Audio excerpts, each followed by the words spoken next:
Hi everyone, this is our next video in the sequence. It's all about properties of shape. So we're going to have a look at three-dimensional shapes and two-dimensional shapes and look at different ways of describing them and their properties. We're going to start off by having a look at 2D shapes and specifically the quadrilaterals on the left. They're all called quadrilaterals, of course, because they've got four sides, quad meaning four.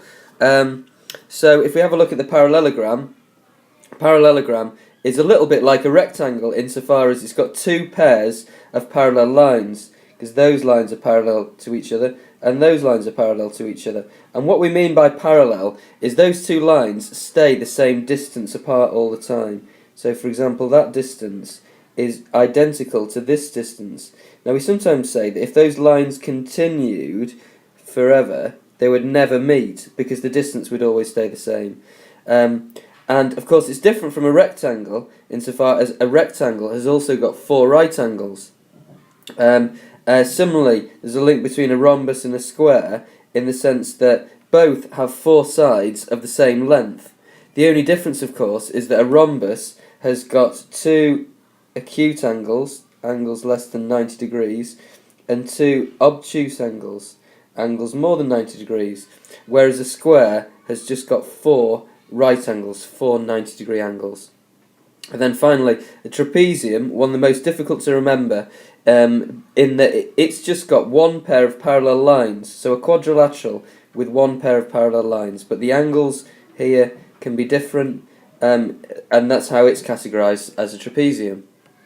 Now, what I want you to do is have a look at the shapes on the right-hand side, the triangles, and see if you can match the picture of the triangle with its name. So pause the video and have a go.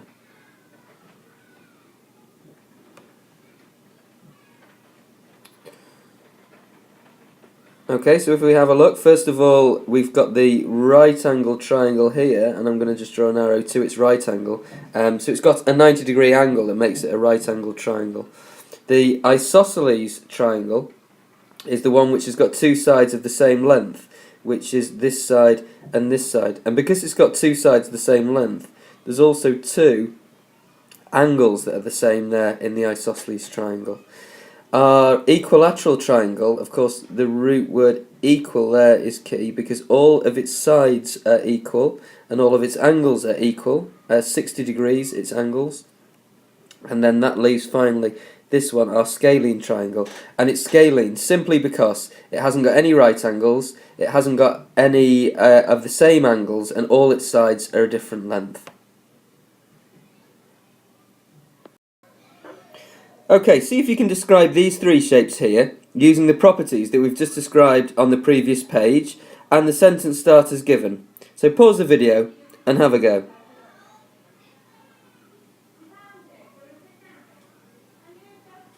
Okay, so this one is a right angle triangle. I can see the 90-degree angle there. It has no pairs of parallel lines because none of the lines there stay the same distance apart from each other. It has two acute angles here, and it has no obtuse angles because the angles are all 90 degrees or less. And finally, it has no equal angles and no equal sides because the sides here are all of different length. The second one is of course a hexagon because it's got 6 sides. It has 3 pairs of parallel lines. I'm sure you spotted that those two, and notice we talk about parallel lines in pairs because you can't have one parallel line, it must have a pair, and of course those two are parallel, stay the same distance apart, and so do those, so that's 3 pairs of parallel lines. It has no acute angles and 6 obtuse angles because of course all 6 angles are more than 90 degrees there, and it has 6 equal angles and 6 equal sides. We call this one a regular shape, and it's just called a regular shape like a square because all its sides are the same and all its angles are the same. The final shape is of course a trapezium, and it's got 1 pair of parallel lines there. It has 2 acute angles, those two are less than 90 degrees, 2 obtuse angles, more than 90 degrees, and it has no equal angles or equal sides.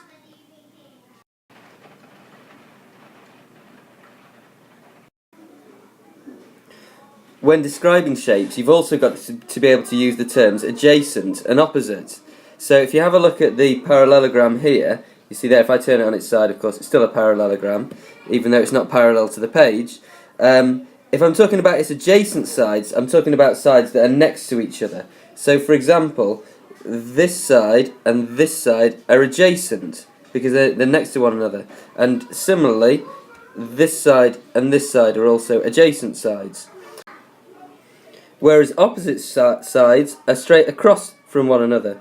Now, if you think about a triangle, for example, it doesn't have any opposite sides because all the sides are adjacent to one another. However, for example, this angle is opposite this side. Now, what I want you to do is try and describe the kite here using the words adjacent and opposite sides. Pause the video and have a go.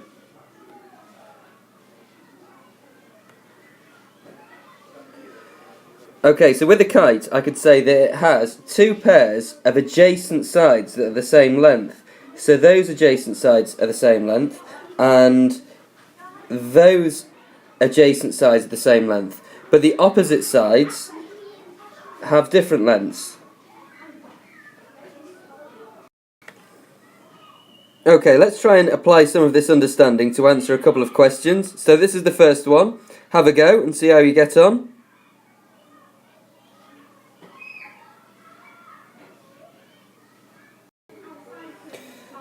So angle C is an obtuse angle. We can see there that this bit is 90 degrees and then a little bit more as well, so it must be obtuse. Angle D isn't an acute angle though, it's actually a 90-degree angle there, and I know that because if you have a look at this box here, the line cuts it exactly in half. I know that because it's crossing the diagonal. So that bit must be 45 degrees. And of course the other side is just the same. So of this square, this line is cutting exactly halfway. So it's almost, if I split it in half here, it's almost two 45-degree angles. So that is a 90-degree angle. People can find it harder to spot right angles when they're not actually parallel to the squares on a page. So angle D, not an acute angle.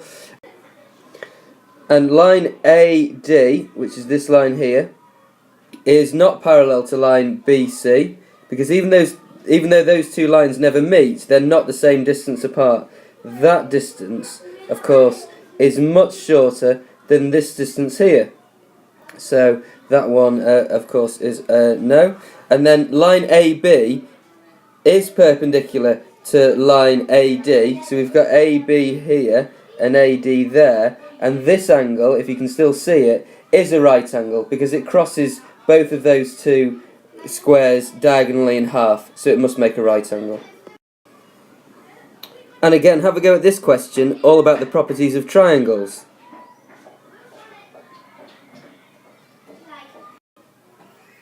Now, of course, we know that the angles in a triangle all add up to 180 degrees, which is really important for this question.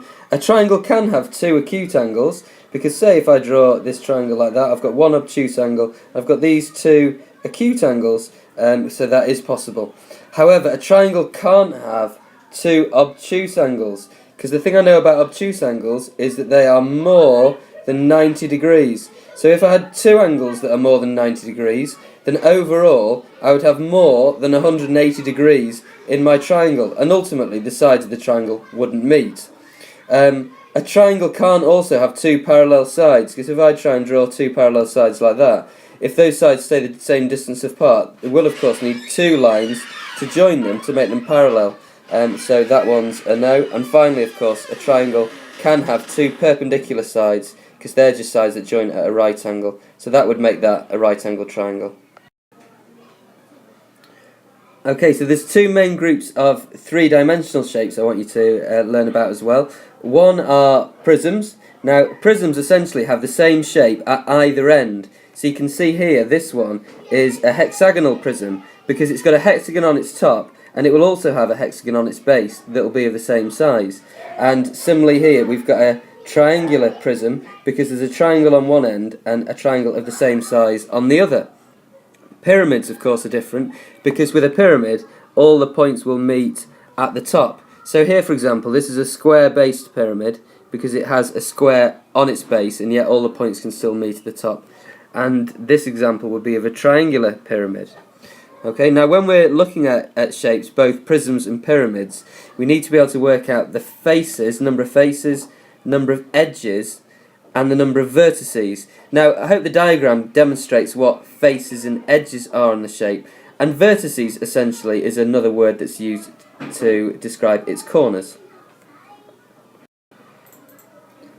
So if we have a look at this example shape, this of course is a hexagonal prism, because it's got two hexagons on the top and the bottom in this 3D shape of the same size.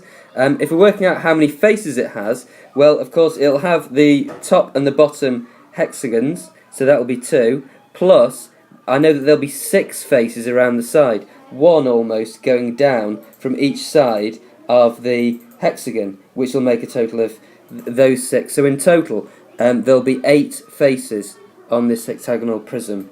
Now, when I'm working out the edges, there will of course be all of the edges around it, well, the 6 edges around the top and the 6 edges around the bottom of the hexagonal prism, and then of course there'll be another 6, these 1, 2, 3, 4, and the 2 edges almost on the behind of the shape, so that will be another 6 edges, so in total there'll be 18 edges. Now you might notice the pattern here in that it's 6 times by 3. And then finally, when I'm working out the vertices, there will of course be the 6 vertices at the bottom and the 6 vertices at the top. So here, of course, I'm doing 6 add 6, or 2 lots of 6, which will be 12 vertices. So my final questions are as follows. How many faces does a heptagonal pyramid have? And how many vertices does a hendecagonal prism have? Okay, so pause the video, see if you can work those out, off you go.